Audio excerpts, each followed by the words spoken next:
الحمد لله رب العالمين والعاقبة للمتقين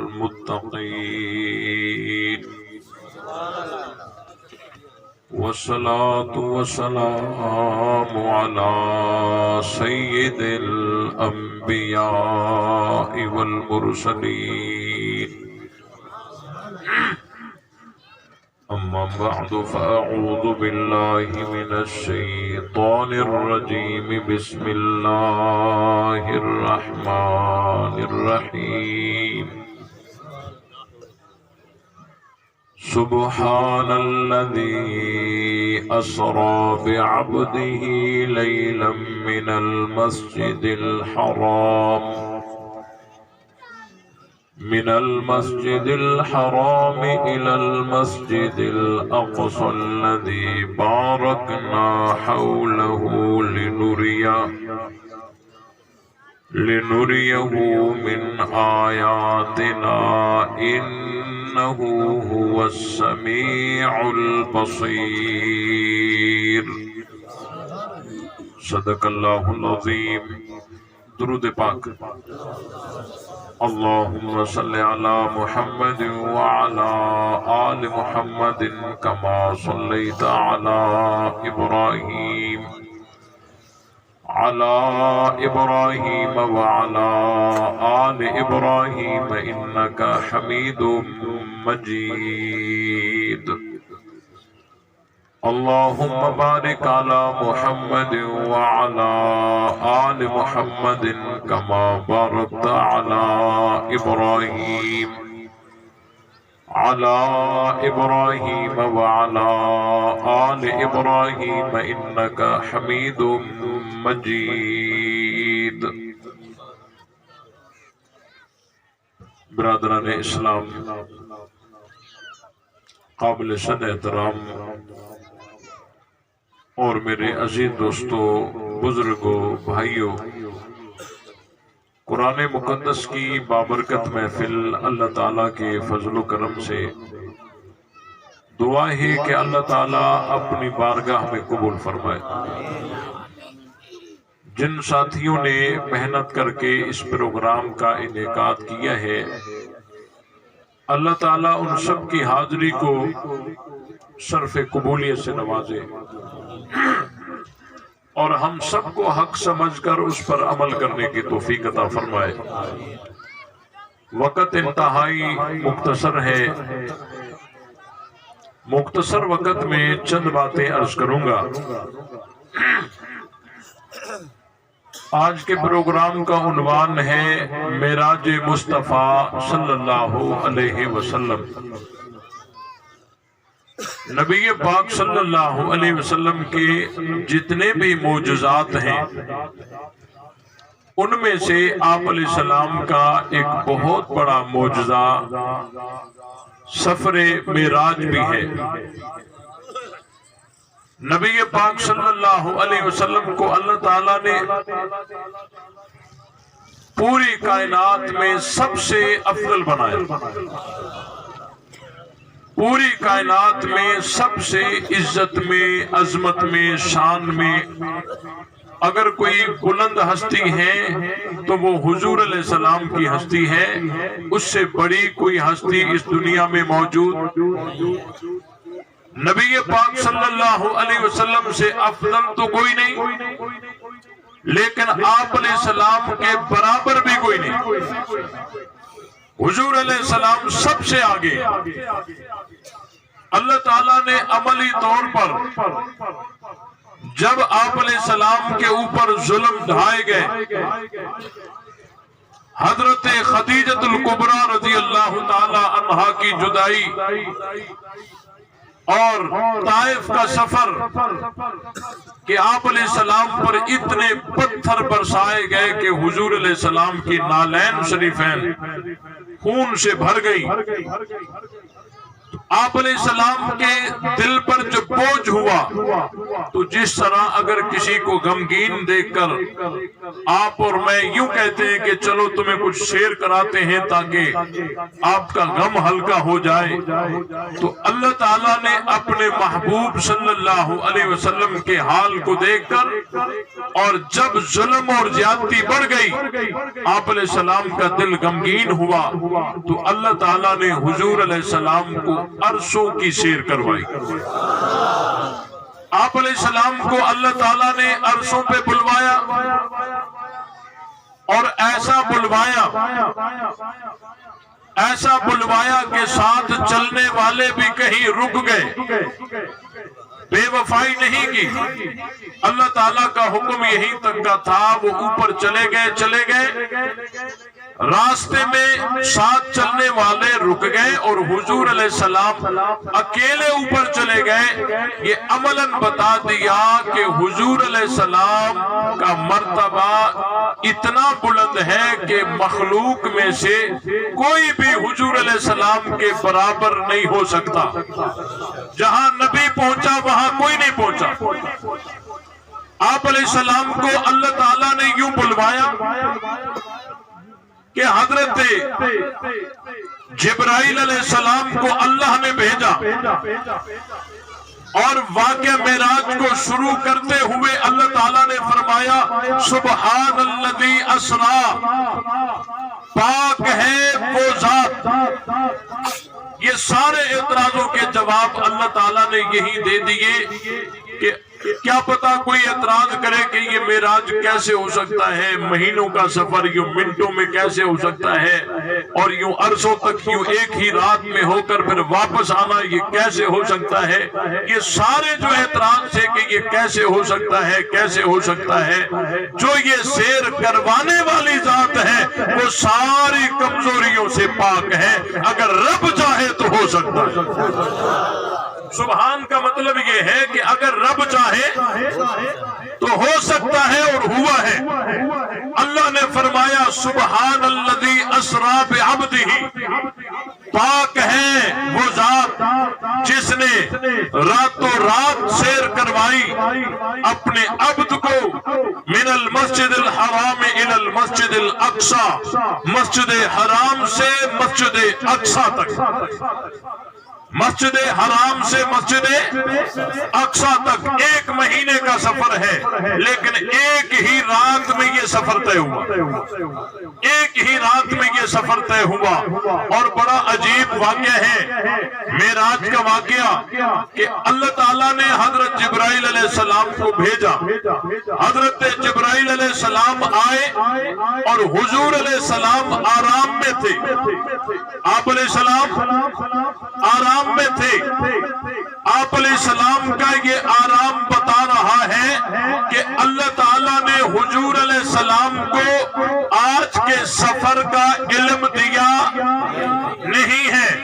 اگر اللہ تعالیٰ نے حضور علیہ السلام کو بتایا ہوتا کہ آج معراج پہ آنا ہے، عرشوں پہ آنا ہے، تو حضور علیہ السلام کو آرام نہ آتا، انتظار میں رہتے۔ بات سمجھ آئی کہ نہیں آئی؟ پتہ چلا کہ غیب کا علم کس کے پاس ہے۔ اب کوئی یوں نہ کہے کہ جی غیب کی نفی ہو گئی، غیب کی نفی ہو گئی تو یہ نبی کی توہین ہو گئی۔ یہ بات غلط ہے کہ ہر جگہ علم سے فضیلت نہیں ملتی، کہیں کہیں علم کے نہ ہونے سے فضیلت ملتی ہے۔ اللہ نے جہاں اپنے نبی کو علم دیا ہے وہاں علم کا دینا فضیلت ہے، اور جہاں اللہ نے اپنے نبی کو علم نہیں دیا وہاں علم کا نہ دینا فضیلت ہے۔ ہر جگہ علم کا ہونا فضیلت نہیں ہے، کہیں کہیں علم کا نہ ہونے سے جو فضیلت ملتی ہے نا، وہ اگر علم ہو تو فضیلت نہیں ملتی۔ آپ سمجھیے، حضرت ابراہیم علیہ السلام نے اپنے بیٹے کے گردن پہ چھری رکھی، تھوڑی دیر کے بعد کیا ہوگا؟ میرا بیٹا ذبح ہوگا یا ذبح نہیں ہوگا، اس کا علم حضرت ابراہیم کے پاس تھا، بولو تھا؟ اگر حضرت ابراہیم علیہ السلام کو اللہ یہ پہلے سے علم دے دیتے کہ آپ کا بیٹا تو ذبح نہیں ہوگا تو پھر حضرت ابراہیم کو فضیلت ملتی؟ قربانی والی جو ملی یہ ملتی؟ پتہ چلا کہ ہر جگہ علم کے ہونے سے فضیلت نہیں ہوتی، کہیں کہیں علم کے نہ ہونے سے بھی فضیلت ہوتی ہے۔ جہاں اللہ نے اپنے نبی کو علم دیا ہے وہاں علم کا دینا فضیلت ہے، اور جہاں اللہ نے اپنے نبی کو علم نہیں دیا وہاں علم کا نہ دینا فضیلت ہے۔ یہ بات سمجھ آئی کہ نہیں آئی؟ اب دیکھیں نبی پاک صلی اللہ علیہ وسلم کو حدیبیہ کے مقام پر اطلاع ملی کہ ظالموں نے حضرت عثمان کو شہید کر دیا ہے، ظالموں نے حضرت عثمان کو شہید کر دیا ہے۔ یہ خبر سچی تھی جھوٹی تھی؟ بولو بھائی، جھوٹی خبر تھی نا۔ حضرت ابراہیم حضرت عثمان کو ظالموں نے شہید کر دیا ہے، آپ علیہ السلام کو اللہ نے ان کی شہادت کی خبر پہنچوائی، لیکن ان کا علم نہیں دیا کہ یہ خبر سچی ہے یا جھوٹی ہے۔ آپ علیہ السلام نے اس جھوٹی خبر کو سچا سمجھ کر تمام صحابہ کو جمع کر کے بیعت لے لی۔ بیعت لے لی نا، بیعت لی، اور اللہ تعالیٰ نے قرآن نازل فرمایا، اللہ نے قرآن نازل فرمایا لقد رضی اللہ عن المؤمنین، لقد رضی اللہ عن المؤمنین، البتہ تحقیق اللہ راضی ہوگا نہیں، ہو گیا، اللہ راضی ہو گیا، اللہ راضی ہو گیا مومنین سے۔ تیرے ہاتھ پر جو بیعت کر رہے ہیں اللہ ان تمام مومنین سے راضی ہو گیا۔ اب دیکھیں اگر اللہ تعالیٰ حضور علیہ السلام کو حضرت عثمان کی جو حقیقت حال تھا اس کی اگر خبر پہلے دے دیتے تو حضور علیہ السلام بیعت لیتے، اور جب بیعت نہ لیتے تو اللہ عرشوں سے قرآن نازل کرتے نہ کرتے۔ اللہ تعالیٰ نے علم نہ دے کر پیغمبر کو بیعت لینے کے لیے ہاتھ آگے بڑھوایا اور صحابہ کا ہاتھ بیعت کرنے کے لیے بڑھا دیے، اور اللہ نے عرشوں سے تمام صحابہ کو مومنین کا سرٹیفکیٹ دے دیا۔ اللہ کو پتا تھا، اللہ کو پتا تھا کہ دنیا میں آئیں گے جو ہوں گے خود وما ہم بمومنین، لیکن کہیں گے مومنین، اور وہ ان مومنین کے ایمان کا انکار کریں گے۔ تو اللہ نے قیامت تک قرآن میں یہ آیت رکھ دی، اور حضور علیہ السلام کو علم نہیں دیا کہ حضرت عثمان شہید نہیں ہوئے۔ پتہ چلا کہ غیب کا علم کس کے پاس ہے؟ یہ بات بھی ذہن میں رہے، پوری کائنات کا علم، پوری کائنات کا علم ملا کر حضور علیہ السلام کے علم کے مقابلے میں اتنی حیثیت بھی نہیں رکھتا جتنی حیثیت ایک قطرے کو سمندر کے سامنے ہوتی۔ لیکن حضور علیہ السلام کے علم کا جو نام ہے وہ علم وحی ہے، علم غیب نہیں۔ نبی کے علم کا نام علم غیب نہیں، نبی کے علم کا نام کیا ہے؟ علم وحی۔ علم وحی جو وحی کے ذریعے سے آپ علیہ السلام کو علم دیا جائے۔ پتہ چلا کہ ہر جگہ علم کا ہونا باعث فضیلت نہیں ہوتا، کہیں کہیں علم کا نہ ہونا باعث فضیلت ہوتا ہے۔ حضرت جبرائیل علیہ السلام آئے، حضور علیہ السلام آرام میں ہیں، آپ علیہ السلام کو اٹھایا اور بتایا کہ اللہ نے عرشوں پہ آپ کو بلوایا ہے۔ نبی پاک صلی اللہ علیہ وسلم کے دو سفر اہم ترین ہیں، ایک سفر معراج والا اور ایک سفر ہجرت والا۔ معراج والے سفر میں بھی حضور کے ساتھ ایک رفیق سفر ہے، اور ہجرت والی رات بھی نبی کے ساتھ ایک رفیق سفر ہے۔ معراج والی رات میں جو رفیق سفر ہے تمام ملائکوں کا سردار ہے، اور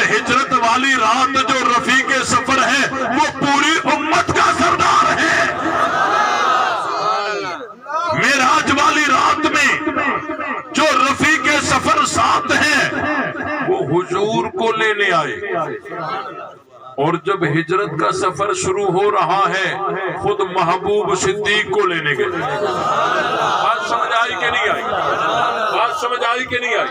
پھر سبحان اللہ ہلکی کیوں آئی؟ معراج کا سفر جب شروع ہو رہا ہے، جو رفیق سفر ہے وہ محبوب کو لینے آیا، اور جب ہجرت کا سفر شروع ہوا خود محبوب صدیق کو لینے آئے۔ معراج کا سفر جب شروع ہو رہا ہے، وہ رفیق سفر یہاں حضور کو لینے آ رہا ہے، اور ہجرت والے سفر میں خود محبوب صدیق کو لینے گئے ہیں۔ اور جب حضرت جبریل محبوب کو لینے آئے تو محبوب آرام میں ہے، اور جب حضور صدیق کو لینے گئے تو صدیق انتظار میں ہے۔ بات سمجھ آئی کہ نہیں آئی؟ صدیق انتظار میں ہے۔ معراج والے سفر میں اگر نبی کو سواری کی ضرورت پڑی ہے تو ہجرت والی رات بھی نبی کو سواری کی ضرورت پڑی ہے۔ اس سفر میں بھی سواری چاہیے، اس سفر میں بھی سواری چاہیے۔ وہاں جو رفیق سفر تھا اس نے براق دے دیا، اور یہاں جو رفیق سفر تھا اس نے اپنے کندھوں کو پیش کیا۔ بات سمجھ آئی کہ نہیں آئی؟ حضور علیہ السلام کو کندھوں پہ اٹھا دیا۔ بھائی ہم مانتے ہیں جن کو حضور نے کندھوں پہ اٹھایا ہم ان کو مانتے ہیں، جن کو حضور نے کندھوں پہ اٹھایا ہم ان کو بولو بولو بولو بولو جن کو حضور نے کندھوں پہ اٹھایا ہم ان کو مانتے ہیں۔ حضرت حسن کو بھی مانتے ہیں، حضرت حسین کو بھی مانتے ہیں۔ جن کو پیغمبر نے کندھوں پہ اٹھایا ان کو مانتے ہیں، اور جس نے پیغمبر کو بھی کندھوں پہ اٹھایا ہم اس کو بھی مانتے ہیں۔ نعرہ تکبیر! شان صدیق اکبر! شان صدیق اکبر! شان حسنین کریمین! علامہ عبد الجبار! بات سمجھ آئی کہ نہیں آئی بھائی؟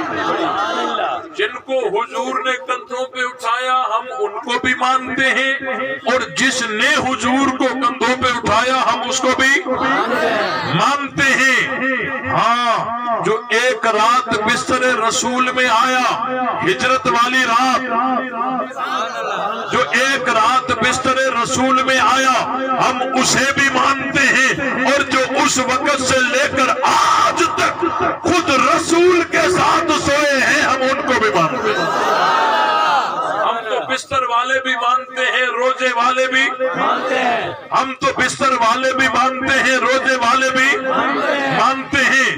اور جو ایک دفعہ حضور کی چادر کے نیچے آئے، ایک دفعہ نبی کی چادر کے نیچے آئے، ایک دفعہ نبی کی چادر کے نیچے آئے، ہم ان کو بھی مانتے ہیں۔ اور جن ازواج مطہرات نے پوری زندگی حضور کی چادر میں گزار دی ہم ان کو بھی مانتے ہیں۔ عرض کر رہا تھا معراج والے سفر میں سواری کی ضرورت پڑی ہے، اور ہجرت والی رات بھی سواری کی ضرورت پڑی ہے۔ اس رفیق سفر نے براق دے دیا، اور اس رفیق سفر نے کندھوں پہ اٹھا دیا۔ اس رفیق سفر نے کندھوں پہ اٹھا دیا۔ دائیاں پریشان تھی کہ حلیمہ تیری سواری تو دبلی پتلی تھی اور دیر سے نکلی تھی، ہم تو پہلے کی چلی ہوئی ہیں، تیری سواری زور سے آ رہی ہے، تیزی سے جا رہی ہے، سواری بدلی ہے کیا؟ تو اماں حلیمہ نے جواب میں فرمایا تھا سواری وہی ہے، سوار بدلا ہے۔ پتا چلا کہ جو محمد کی سواری بنتا ہے تمام سواریاں پیچھے رہ جاتی ہیں، پیغمبر کی سواری آگے ہو جاتی ہے۔ ہجرت والی رات میں نبی کی سواری صدیق اکبر بنے ہیں، ساری امت پیچھے ہے، صدیق آگے، صدیق آگے ہے۔ کندھوں پہ اٹھا لیا۔ کافروں نے اعلان کیا تھا کہ جو نبوت کو گرفتار کرے اس کو بھی 100 اونٹ انعام ملے گا، اور جو صداقت کو گرفتار کرے اسے بھی 100 اونٹ ملے گا۔ کافر تو بڑے پاگل بنے ہوئے تھے، اور جو پیری تھے وہ ڈھونڈ رہے تھے پیروں کے نشانات کہ آج انعام ہم حاصل کریں گے۔ کوئی کہاں سے نکلا، کوئی کہاں سے نکلا، کوئی کہاں سے نکلا۔ چلتے چلتے دیکھتے آ رہے تھے کہ 2 آدمیوں کے پیروں کے نشانات ہیں، ان میں سے چلتے چلتے راستے سے ایک آدمی کے پیروں کے نشانات غائب ہو گئے، باقی ایک کے بچے۔ یہ جو پیری تھے یہ پریشان ہو گئے، انہوں نے کہا کہ اگر یہ قدم ہیں نبوت کے تو صداقت کے کہاں ہیں، اگر یہ صداقت کے ہیں تو نبوت کے کہاں ہیں۔ انہیں کیا پتا کہ صداقت نبوت کو کندھوں پہ لیے جا رہی ہے۔ یہ جو پیروں کے نشانات بچے تھے یہ نبوت کے تھے یا صداقت کے؟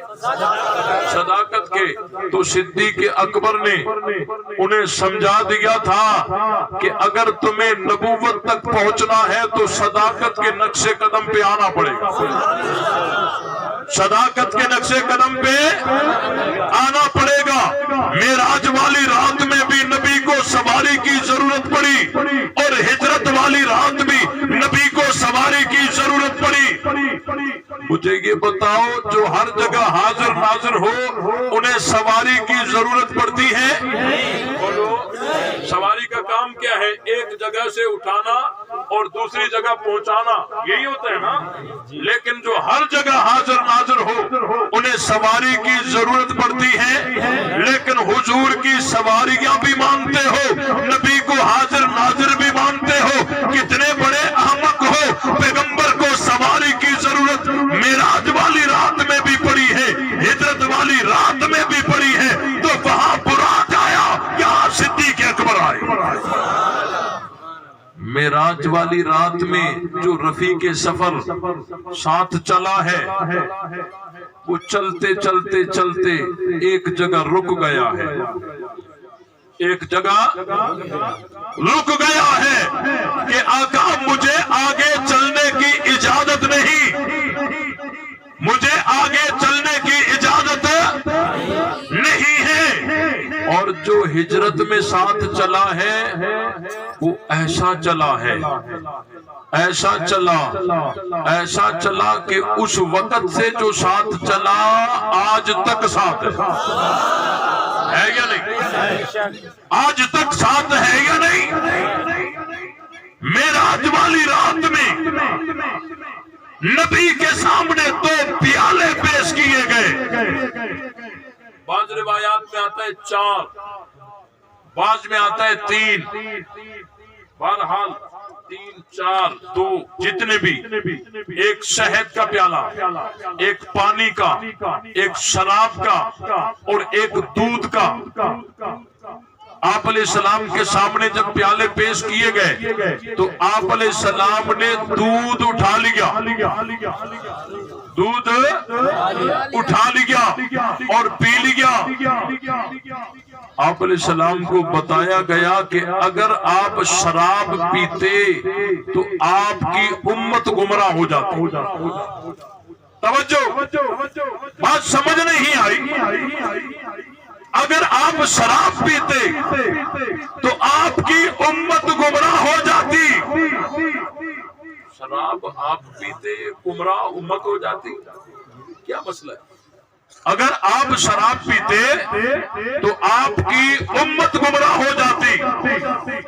یہاں باریک ایک نقطہ ہے، تھک تو نہیں گیا؟ یہاں اشارہ ہے کہ قائد کے اعمال کا اثر کارکن پہ پڑتا ہے، قائد کے اعمال کا اثر کارکن پہ پڑتا ہے۔ یہی وجہ ہے کہ لوگ انہیں دیکھتے ہیں کہ یہ ہتھکڑیاں پہن کر جیلوں میں جا کر شہادتیں دیکھ کر تختے دار پر جھولتا دیکھ کر بھی پھر بھی نعرہ صحابہ بلند کرتے ہیں۔ نہ یہ ہتھکڑی سے ڈرتے ہیں، نہ جیلوں سے ڈرتے ہیں، نہ گولیوں سے ڈرتے ہیں۔ وجہ کیا ہے کہ اللہ نے ہمیں قیامت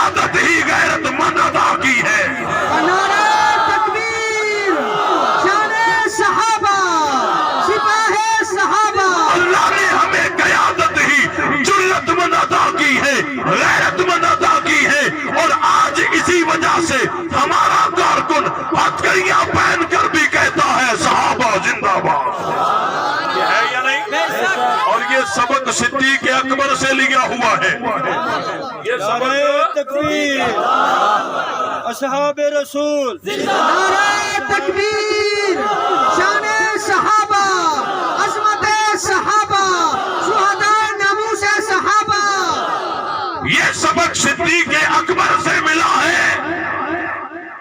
حضرت ابو بکر کو جب اتنا مارا کہ بے ہوش ہو گئے، گھر پہنچائے گئے، کوئی دودھ لیے کھڑا ہے، کوئی پانی لیے کھڑا ہے، کوئی شہد لیے کھڑا ہے، تو صدیق اکبر نے جیسے ہی آنکھ کھولی تو کسی نے پانی قریب کیا، کسی نے شہد قریب کیا، کسی نے دودھ قریب کیا، تو صدیق اکبر نے اس وقت کیا جواب دیا تھا، تاریخ کے ورقوں میں آج بھی موجود ہے۔ حضرت ابو بکر نے کہا تھا کہ جب تک میں اپنے محبوب کا دیدار نہیں کرتا اس وقت نہ کچھ کھاؤں گا نہ پیوں گا۔ اس وقت کوئی ایسے لوگ تھے جو رشتہ دار تھے، وہ ناراض ہو کر اٹھ کر چلے تھے۔ کہا تھا کہ اے ابو بکر، جس کے ساتھ چلنے کی وجہ سے تجھے اتنا صدمہ پہنچا ہے، آنکھ کھولتے ہی تذکرہ پھر اسی کا۔ تاریخ میں موجود ہے کچھ لوگ ناراض ہو کر اٹھ کر چل پڑے تھے کہ جس کی وجہ سے تم نے مار کھائی ہے، پھر بھی بات اسی کی، ناراض ہو کر یوں چل پڑے۔ مجھے دکھا دو کہیں صدیق نے انہیں کہا ہو کہ ناراض نہ ہو، واپس آ جاؤ، میں نبی کا تذکرہ چھوڑ دیتا ہوں، ہے کہیں؟ نہیں۔ اگر ناراض ہوتے ہو جاؤ، صدیق پیغمبر کا تذکرہ نہیں چھوڑتا۔ جب صدیق نبی کا تذکرہ نہیں چھوڑتا تو یہ دیوانے صدیق کا تذکرہ بھی نہیں چھوڑیں گے۔ ناراض ہوتا ہے ہو جائے، جب صدیق نبی کا تذکرہ نہیں چھوڑتا تو ہم صدیق کا تذکرہ نہیں چھوڑیں گے۔ صحابہ ہمارا ایمان ہے، کیا ہے؟ بولو بولو بولو، صحابہ ہمارا ایمان ہے، صحابہ کا دفاع ہمارے ایمان کا تقاضا ہے۔ جب تک جان میں جان ہے، آئینی اور قانونی جدوجہد کو جاری رکھتے ہوئے عظمت صحابہ کے نعرے لگاتے رہیں گے۔ ہر میدان میں، ہر معاش پہ کہیں گے صحابہ زندہ باد ہیں اور دشمنان صحابہ مرد آباد ہیں۔ نعرہ تکبیر شان صحابہ وہ صحابہ وہ صحابہ وہ صحابہ بات سمجھ آئی کہ نہیں آئی؟ اس لیے تمام ساتھی صحابہ کا دفاع کرو گے؟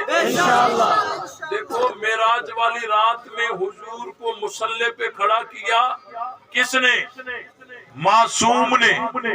حضرت جبریل تھے نا، تقدم یا رسول اللہ، آگے ہو جائیے، اے اللہ کے رسول، سارے نبی پیچھے کھڑے ہیں۔ حضرت جبریل نے حضور کو آگے کر دیا۔ نبی کی اس امامت کا منکر ایمان بچا سکتا ہے؟ بولو، سارے نبی پیچھے، حضور سب سے آگے کھڑے ہیں، تو نبی کی اس امامت کا کوئی منکر اپنا ایمان بچا سکتا ہے؟ نہیں۔ جس کو آگے معصوم نے کیا اس کی امامت کا منکر ایمان نہیں بچا سکتا، اور جس کو مسلح خاتم المعصومین نے دیا اس کی امامت کا منکر کوئی ایمان بچا سکتا ہے؟ تو دیکھو، مومن کہلوانا الگ چیز ہے اور واقعی مومن ہونا الگ چیز ہے۔ نبی کے دور میں بھی کچھ ایسے تھے جو کہتے تھے وَمِنَ النَّاسِ مَن يَقُولُ آمَنَّا بِاللَّهِ وَبِالْيَوْمِ الْآخِرِ، وہ کہتے تھے کہ ہم اللہ پر ایمان لائے، آخرت پر ایمان لائے۔ مومنین کہتے تھے، لیکن اللہ نے خبر دے دی وَمَا هُمْ بِمُؤْمِنِينَ، وہ مومن نہیں ہیں۔ ہر اپنے آپ کو مومن کہلوانے والا مومن نہیں ہوتا۔ مومن ہونے کے لیے صدیق اکبر کی صف میں آنا پڑے گا۔ جو حضرت ابو بکر کے پیچھے کھڑا ہے تو مومن ہے، کیونکہ پہلے امتی حضرت ابو بکر۔ بات سمجھ آئی کہ نہیں آئی؟ اس لیے صحابہ کا دفاع کرو گے، دشمنان صحابہ سے بائیکاٹ کرو گے تو جرت اور غیرت کے ساتھ جواب دیجیے، نبی سے کلمہ سیکھنے والے کون؟ تو نہیں گیا، ہمت کے ساتھ جواب دیجئے نبی سے کلمہ سیکھنے والے کون؟ نبی سے اذان سیکھنے والے کون؟ نبی سے نماز سیکھنے والے کون؟ نبی بدر میں تو ساتھ کون؟ نبی عہد میں تو ساتھ کون؟ نبی حنین میں تو ساتھ کون؟ نبی احزاب میں تو ساتھ کون؟ نبی عرفات میں تو ساتھ کون؟ تو مصطفیٰ کے مرید کون؟ مصطفیٰ کے پروانے کون؟ مصطفیٰ کے عاشق کون؟ مصطفیٰ کے جان نثار کون؟ مصطفیٰ کے تابعدار کون؟ مصطفیٰ کے نوکر کون؟ تو ہم نوکر کس کے؟ ہم مرید کس کے؟ ہم پروانے کس کے؟ ہم عاشق کس کے؟ ہم جان نثار کس کے؟ ہم تابعدار کس کے؟ ہم سپاہی کس کے؟